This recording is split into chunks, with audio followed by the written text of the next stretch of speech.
All praises to Yahweh, Ba'asham, Yahweh Shai. Double honors to the apostles and elders of Great Millstone. And salutations to the hopeful elect out there teaching this truth in sincerity and integrity. Alright, I wanted to do a response to the Elder Apostle Beggars video he did a couple days ago. It's called, the name of his video is called GreatMillstone MailBag Extra. A Pauper's Beggars Look for This Ministry. It says, a pauper's beggars look for this ministry, not a kingly one. Alright, and in his video,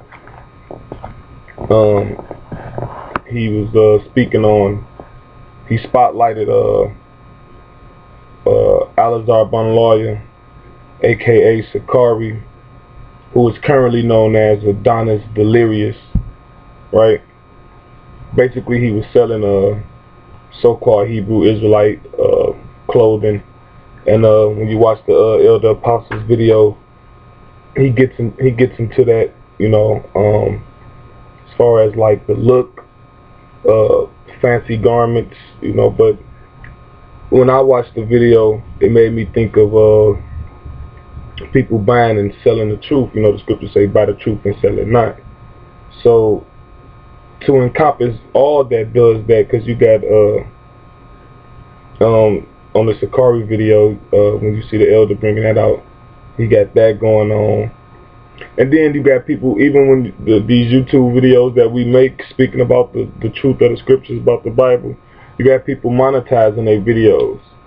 Alright, you go and look for a Hebrew Israelite video, you want to see some breakdowns to a scripture, you got to watch a commercial.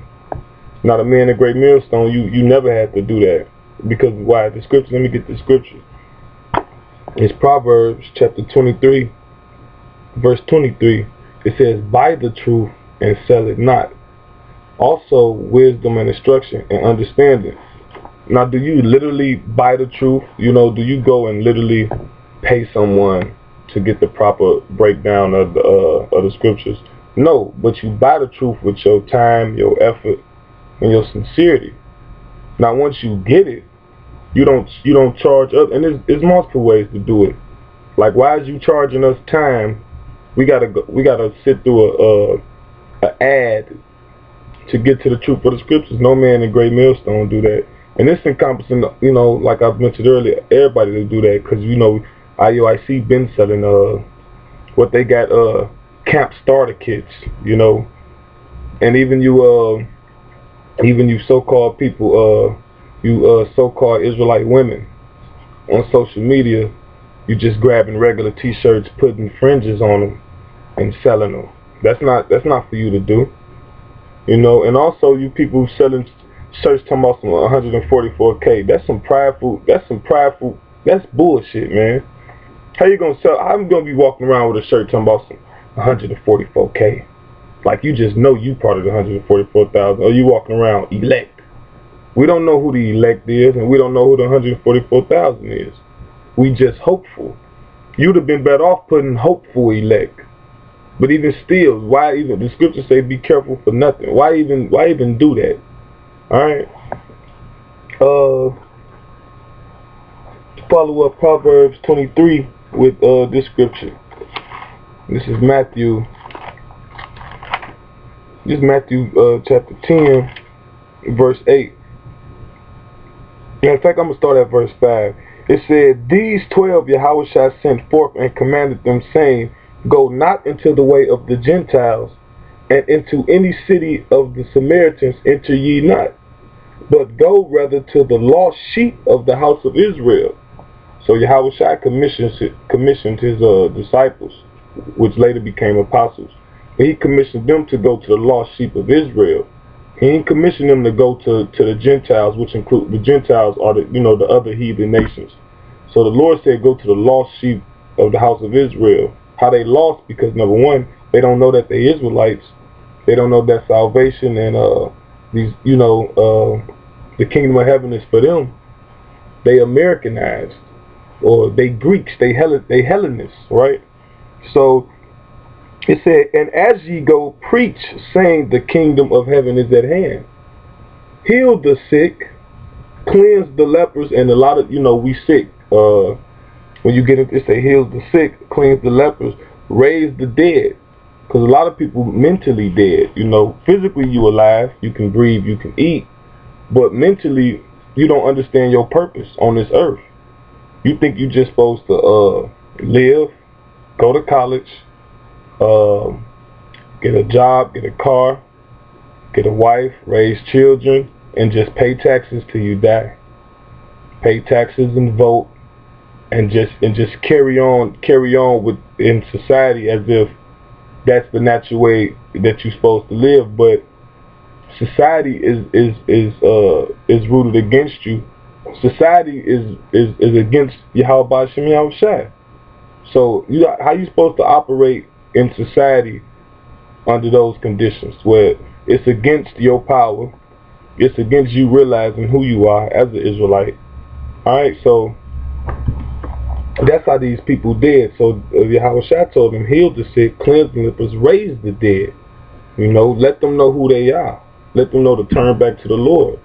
While the time is, while the evil day come not. You know, while you still got a chance. Because you can't just, you know, a lot of the young mindset is, I'll serve the Lord when I get older. Which they ignorantly think is going to church. You know, you might have the average Jake, the average Israelite. They live their life and do their dirt and have their fun and basically sin, you know, to the best of their ability until they get late 30s, early 40s. Then they want to settle down and, you know, okay, I can serve the Lord now. And, you know, but the scripture says, seek the Lord in thy youth, man. And it also says, seek him while he may be found. I mean, there's going to be a time where he's not going to be able to be found. You know, Yahushua said, I'm going to come like a thief in the night. If we all knew when the Lord was coming back, if you knew, then where would the faith come in? Where would the faith come in? That when the Lord, everything is centered around faith. He said it is impossible to please him without faith. So it's set up for you to have faith in the Lord. If you want to please him, because you don't know when he's coming back, all right? You don't know if you're the elect, all right? So it says, freely ye have received, freely give. So you receive the truth for free, man. The apostles and elders of Great Millstone, down on to the men of Great Millstone, you know, the cap leaders, the officers, the captains, etc. Give the truth for free. Honestly, personally, that was one of the first things I remember, you know, first knowing about the truth as far as coming to camp, that they didn't ask for money. You know, and it's been situations where, you know, people don't offer the men of Great Millstone money, you know, just come and listen to word. And I ain't never seen them accept it. You know, it's been times where, you know, we have accepted like water, you know, it's been how that people want to do something for you. Because some people be sincere and they be like, yeah, you know, these, you know, I've even heard, you know, when preaching in the cold, people done came by and bought, you know, the men some hot chocolate or something like that. You know, that's cool, but is we requiring you to pay us? No, it's not a requirement. Because the scriptures say, freely give what you freely receive. You know, you come up to the camp and ask. I was watching a video today. This one brother came up. He just asking questions and he getting his questions answered freely and eagerly. You know, the scripture says, real quick, let me jump to 1 Peter.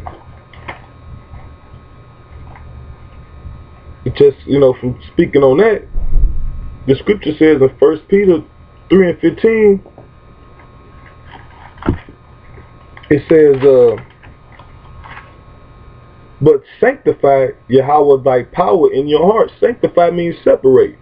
Everybody and their mama sell stuff, man. When you in the church, you got they might sell the so-called pastors recorded sermons, or you might have people in there selling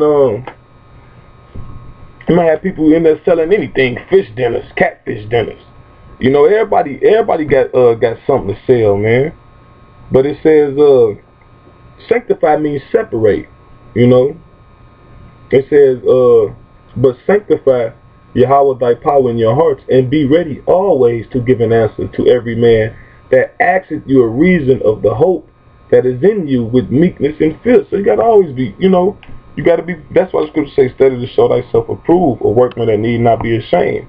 You know, because if somebody come up with questions and you can't answer them, then the gospel might be ill thought of, you know, like, because some people try to, like, but the scriptures, but the Lord said, I'll put a word in your mouth that no man can resist the gainsay.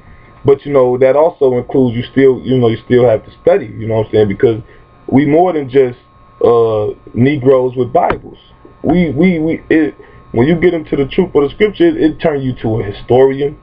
To a degree, it turns you into science, you know, politics, because there's so many facets of the scriptures, and for you to, you know, to get a deeper understanding of it and a proper, you know, the proper application of it, you got to go into like various things, a whole lot of things, right? But it says, be always ready to give an answer to every man that asketh you a reason of the hope that is in you with meekness and fear. You know, you doing it, you giving answers with meekness and fear. You're not giving answers with marketing and advertising. All right, watch 10 minutes of a video, and you get a ad or something. If you like this breakdown, call such and such donate to watch the. You know, all type of things going on, man. But let me go to Micah. Go to Micah 3. This is Micah chapter 3. I'm going to start at 1. It said, and I said, hear, I pray you, O heads of Jacob, and ye princes of the house of Israel. Is it not for you to know judgment? Now, right now, the heads of Jacob and the princes of Israel were like, when you put it in regards to the condition we in now, because we don't have our own land, it'll be the men of the truth that's in the truth. Because the men that's in the truth is like, the scripture says, is it not for you to know judgment? So if you understand the truth of the scriptures, you know, like and you spiritual, 1 Corinthians 2:15, he that is spiritual judgeth all things, you supposed to know judgment. You supposed to be ready to give people answers that are looking for answers that don't know judgment. So it's kind of like it's like the scripture says, what scripture is that? See if I can get this real quick. It says,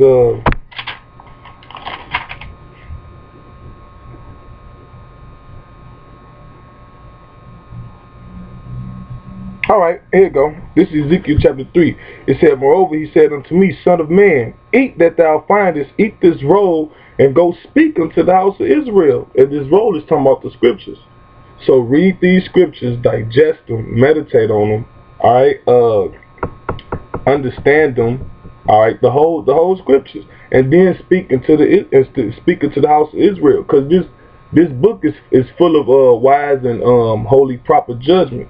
So it says, so I opened my mouth, and he caused me to eat that roll, and he said unto me, son of man, cause thy belly to eat, and fill thy bowels with this roll that I give thee.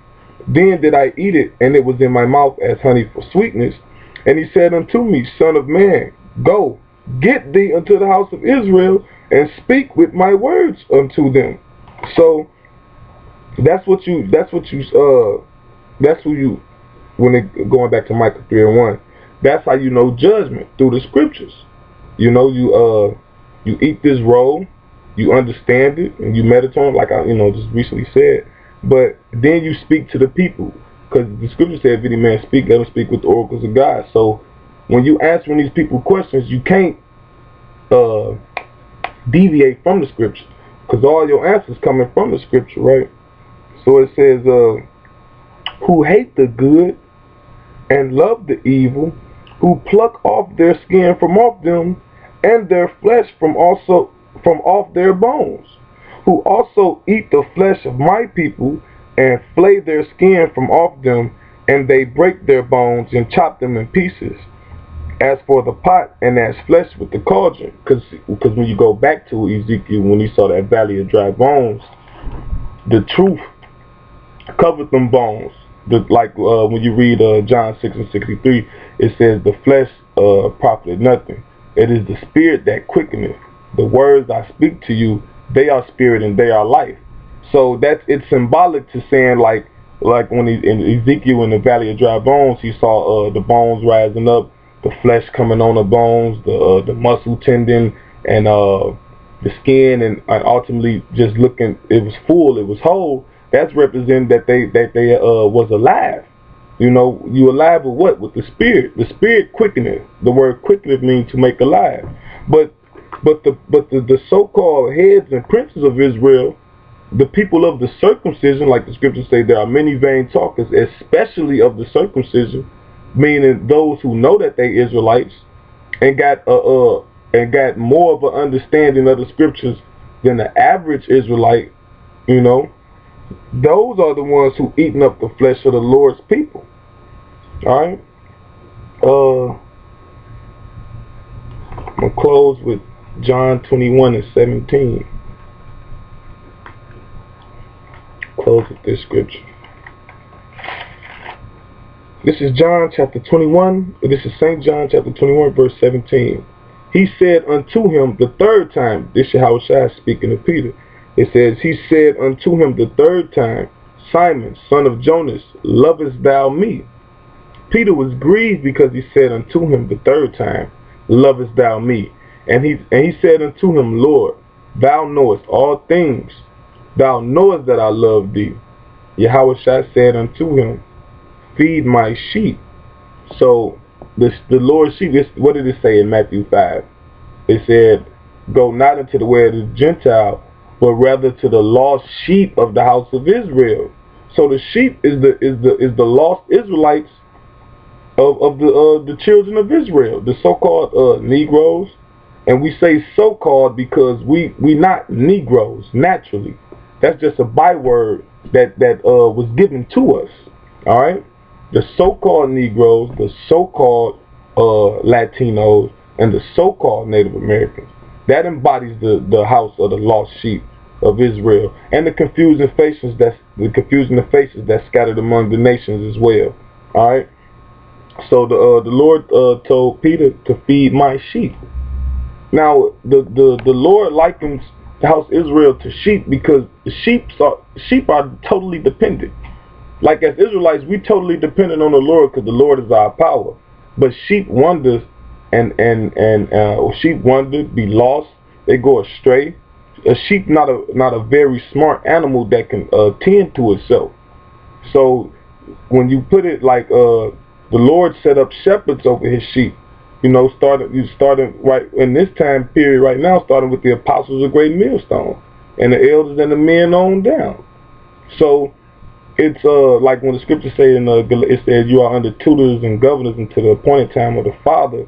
So they the tutors and governors right now. So like when the scripture says speak to this, if you don't speak to this people, then roughly paraphrasing, then the blood gonna be on your hands.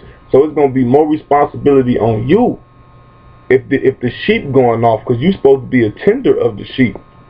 So if the sheep going off and they lost and they astray, and you was and it was in your power to find them, so to speak, then the blood gonna be on your hands. That's why the scripture in Micah said, "Who eat up the flesh of my people?" Because if I'm a lost Israelite and you able to give me an answer, but you forsaken that for whatever you forsaken to give me the truth of the scriptures for whatever agenda you got, then you going off. That's why the Lord said, freely, what you have freely received, you freely give. That's going off, man. All right, and that concludes this lesson. Yahweh Ratazah, meaning Lord willing, it was edifying, and shalom to the hopeful elect.